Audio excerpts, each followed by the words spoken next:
Je suis Franck Moulaja, artiste musicien du gospel, responsable du groupe Écho d'Adoration et du ministère Écho d'Adoration. Oui, la vocation musicale, c'est un don, un talent que Dieu m'a donné par sa grâce. Depuis l'âge de 9 ans, déjà, j'étais batteur de tam-tam dans mon église, CP Kalemba, dans la chorale Gloria. Et c'est là que tout est parti. Et j'ai appris à jouer des guitares dans la chorale et à diriger la chorale, mais aussi la grande rencontre avec le feu Alain Moloto, avec lequel nous avons mis sur pied le groupe Adorons l'Éternel. Et aujourd'hui, je dirige mon propre groupe Écho d'Adoration. Jésus, Jésus, mon Jésus, mon Jésus, mon amour, amour. Je crois que finalement, l'apogée, c'est Adorons l'Éternel. Nous sommes en 1998, sous la houlette, sous la conduite de feu Alain Moloto. Nous mettons sur pied le groupe Adorons l'Éternel et nous avons réalisé 3 albums avec Adorons l'Éternel, notamment Yahweh Belemi, Sublime 1, Sublime 2. Et c'est vraiment cet espace-là au sein d'Adorons l'Éternel qui nous ont vraiment propulsés dans ce monde du gospel jusqu'aujourd'hui avec Écho d'Adoration.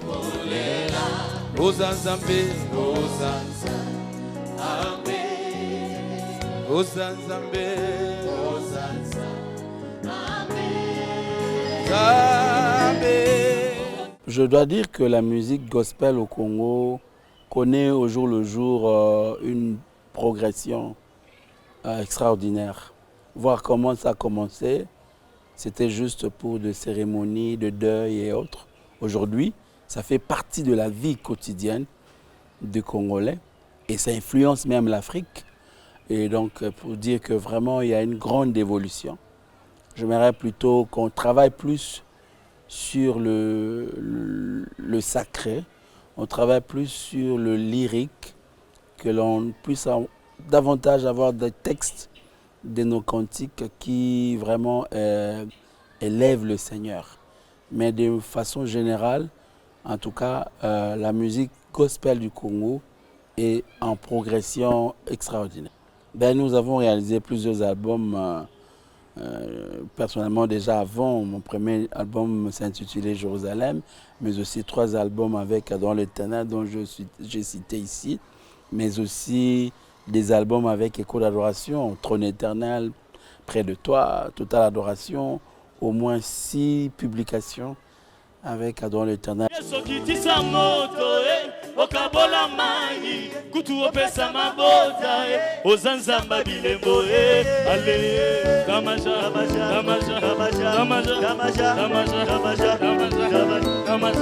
Là, présentement, nous venons de sortir un single, Mwinda, qui est sur le marché du disque.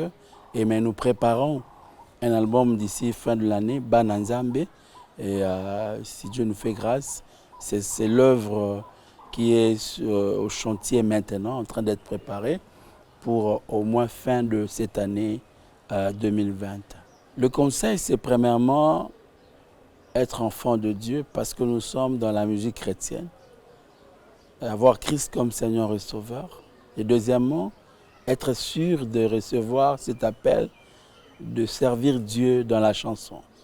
Ne pas le faire juste pour les végétariens ou pour gagner un peu sa vie. C'est vrai, l'ouvrier méritant son salaire, ça nous permet aussi de vivre de notre musique, mais ce n'est pas l'objectif principal. L'objectif principal, c'est chanter les louanges du Seigneur, adorer le Seigneur et conduire son peuple dans sa présence. Et il faut donc que les jeunes qui veulent emboîter les pas puissent comprendre cela et travailler non pas pour un intérêt personnel ou pour l'orgueil de la vie, mais travailler pour la louange et l'adoration du Seigneur. Dans ta présence, Conduis-moi dans ta présence. Conduis-moi dans ta présence. Amène-moi vers toi. Conduis-moi dans ta présence. Conduis-moi, conduis-moi, Seigneur. Conduis-moi dans ta présence. Conduis-moi dans ta présence.